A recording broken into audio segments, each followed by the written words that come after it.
Como lo hemos repetido una y otra vez en este podcast, no importa quién gane, nosotros perdemos. El sistema está podrido, el sistema está corrompido. El país padece una enfermedad crónica y no se puede curar automáticamente con la llegada de un mesías tabasqueño, chilango, gringo o extraterrestre. Se requiere una transformación profunda, una mutación cultural, económica, psicológica, moral y espiritual. ¿Como la República Amorosa? Escuche el podcast número 3 de la 5ª temporada para conocer detalles acerca de la República del Amor. Y además, la última palabra la tienen las estructuras de poder estadounidenses. No permitirían nada que afecte sus intereses. Para empezar, Estados Unidos es el principal socio comercial de México y somos su vecino subdesarrollado más cercano desde el punto de vista geográfico. Nada se puede salir de control en nuestro querido rancho si las estructuras de poder estadounidenses no lo permiten. Y si lo hacen, es para beneficiarse económica, política y militarmente. Y ahora escucho el reclamo. Siempre dices lo mismo. Siempre dices lo mismo. Puras cosas que ya sabemos. Lo llevas diciendo años. Sí.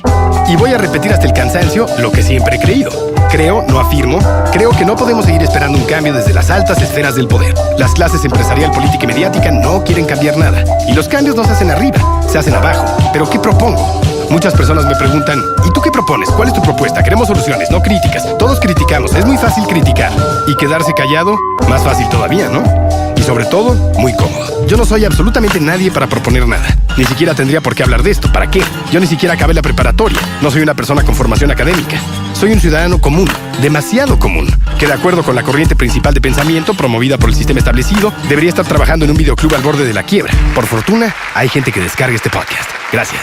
Pero insisto, no soy nadie para decir qué hacer o qué no hacer. Solo puedo compartir opiniones, ideas, fuentes de investigación. Tal vez lo único que puedo hacer concretamente es sugerir que seamos mucho más cuidadosos con todo aquello que introducimos a nuestra cabeza y almacenamos en nuestro archivo mental, que protejamos nuestro inconsciente y que evitemos posturas y actitudes soberbias ante todo lo que nos rodea. La arrogancia provoca ceguera y sordera. En pocas palabras, no infravaloremos al enemigo. Pero tú eres el más soberbio, Layo.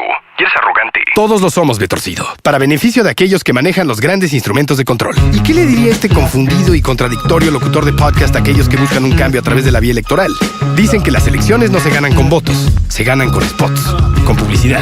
Y no únicamente con los anuncios comerciales localizados y o localizables, sino con todos los métodos y herramientas que tiene un medio a su alcance. Quienes operan sus estrategias de comunicación, a veces fallidas, a veces certeras, son los que realmente terminan influyendo en la percepción de la población. Incluyendo a la que se siente totalmente inmune a la manipulación. Creo que deberíamos empezar por transformar al verdadero gran elector, a los grandes medios masivos, desde afuera y desde adentro, como sea. Hay quien dice, pero ya no tienen tanta fuerza, ¿no? Ahora son más poderosas las redes sociales. Televisa solo tiene una tercera parte de la audiencia que tenía hace 10 años, etc. Televisa llega a 50 millones de mexicanos que solo tienen acceso a su programación. No tienen cable ni nada. ¿Y el resto de los medios, televisión por cable, radio comercial, no tienen nada que ver con la percepción ciudadana? Tienen todo que ver. Hay ciertos segmentos de la población que se creen más astutos, más inteligentes que los grandes instrumentos de control. Y todos caemos en sus trampas. Unos más que otros. Sin reconocer que utilizan métodos impecablemente bien diseñados para manipularnos. Ah, pero ya sabemos que la televisión nos miente, ya sabemos que el gobierno es corrupto, ya sabemos todas esas cosas. Eso se dice de dientes para afuera. Pero cuando te confías, es cuando estás más vulnerable. Porque como ya sabes todo eso, pues te deja de importar. Mejor te concentras en otras cosas más relevantes en tu vida. ¿Para qué voy a pensar en eso si ya lo sé? Perfecto. La soberbia cegó a ese individuo. Ahora ya no hay barreras, ya no hay obstáculos. Pase usted, señor sistema. Pero, ¿qué más podemos hacer?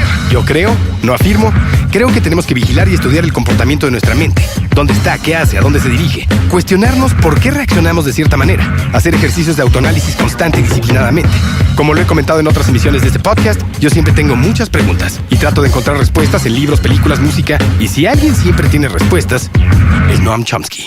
Este año electoral es fundamental recordar las ahora muy famosas estrategias de manipulación mediática que ha difundido Chomsky. En las 5 temporadas del podcast hemos hecho ejercicios satíricos relacionados con estas estrategias. Nos divertimos incorporando elementos de manipulación en el subtexto.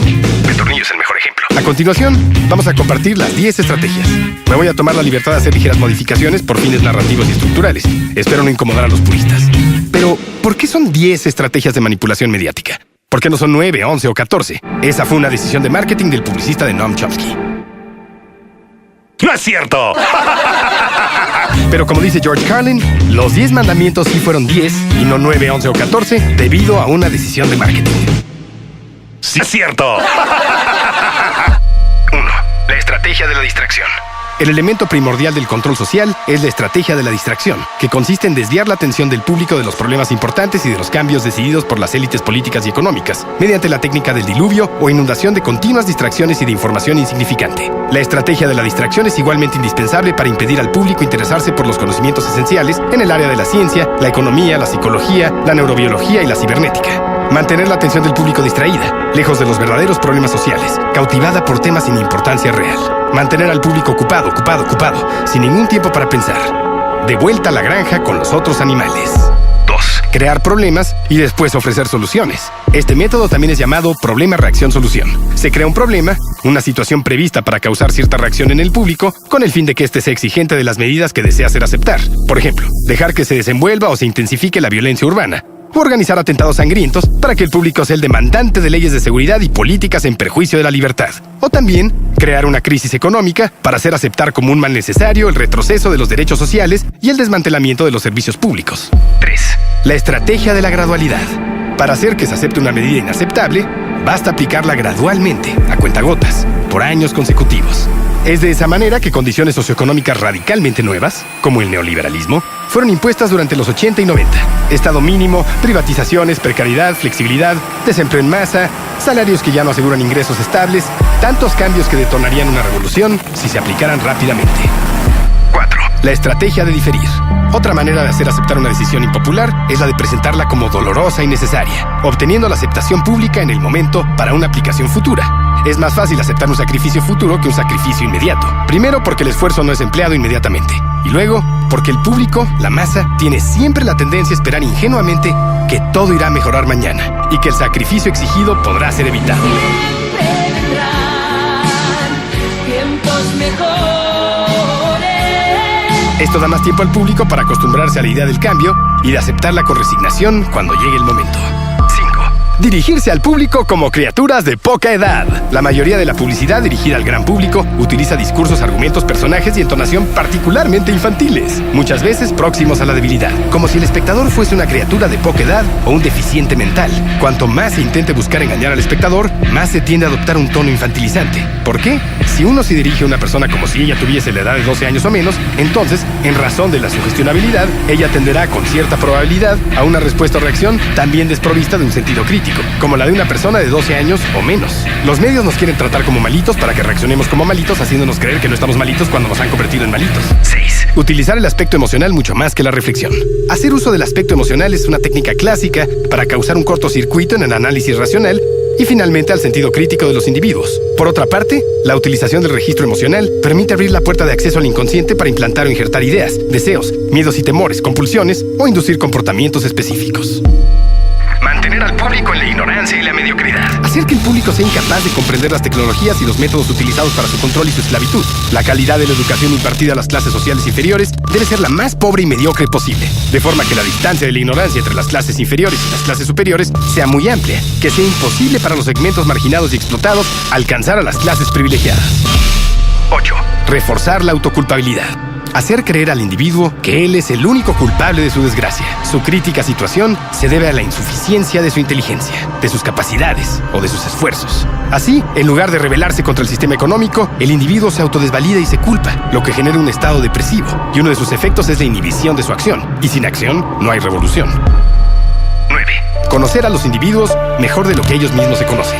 En el transcurso de los últimos 50 años, los avances acelerados de la ciencia han generado una creciente brecha entre los conocimientos del público y aquellos poseídos y utilizados por las élites dominantes. Gracias a la biología, la neurobiología y la psicología aplicada, el sistema ha disfrutado de un conocimiento muy avanzado del ser humano desde el punto de vista físico y psicológico. El sistema ha conseguido conocer mejor al individuo común de lo que él se conoce a sí mismo. Esto significa que en la mayoría de los casos, el sistema ejerce un control mayor y un gran poder sobre los individuos, mayor que el de los individuos sobre sí mismos, mucho mayor. Y llegamos a la número 10. Mi favorita. Estimular al público a ser complaciente con la mediocridad. Básicamente, promover al público a creer que es moda el hecho de ser estúpido, vulgar e inculto. No, amiguito. No está padre ser pendejo. No es cool, ni hip, ni nada. Es ser pendejo. Punto. Suena ojete, yo sé. No quiero sonar a Ferriz de Con, disculpen. Eres un pendejo. Pero bueno, regresemos al punto. ¿Cuál era? Ah, sí. Las elecciones presidenciales. Votar, no votar, anular tu voto, unirse a protestas colectivas, participar en movimientos de resistencia en redes sociales, analizar meticulosamente el bombardeo de información mediático. Solos. ¿Qué? Solos. ¿Profesor? Solos de Frog. Profesor, no interfiera. Usted solo es un distractor. Tenemos que centrarnos en los problemas que sufre el país. Basta de pachequeses que desvían la... Solos. No, profesor, no hay tiempo para solos de guitarra. Los medios nos controlan todo el tiempo, nos vigilan. El sistema ha contaminado el alma colectiva, entienda.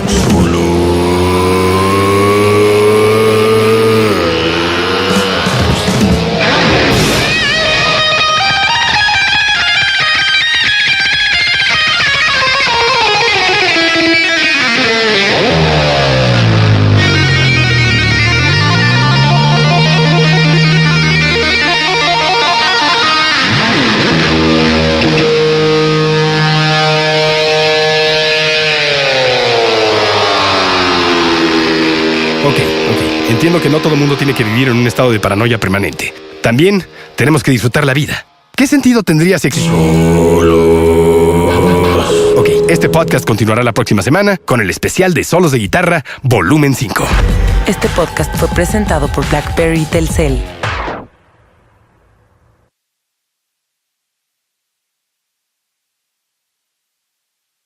Hola yo. Hola yo. Hola yo. Hola yo. No te vayas, güey. Tienes que seguir hablando de los pedos del país. Hola yo. Vas a caer en lo mismo que los otros medios. No puedes perder el tiempo con el profesor y sus ondas psicoeléctricas. No mames. ¿Qué pedo? Está muy jodido todo, la yo.